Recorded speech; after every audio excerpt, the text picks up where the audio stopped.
అందుకే హనుమ గురించి ఒక మాట చెప్తారు పెద్దలు.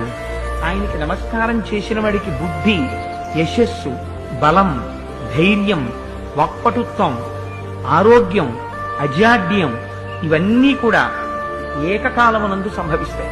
హనుమ అంటే ఒక ప్రత్యేకమైనటువంటి వ్యక్తి. రామాయణంలో ఎక్కడైనా భగవంతుణ్ణి ఆశ్రయించి భక్తులుంటారు.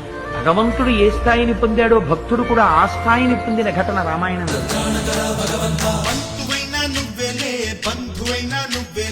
బాధలన్నీ తీర్చే దిక్కు దైవం నీవేలే.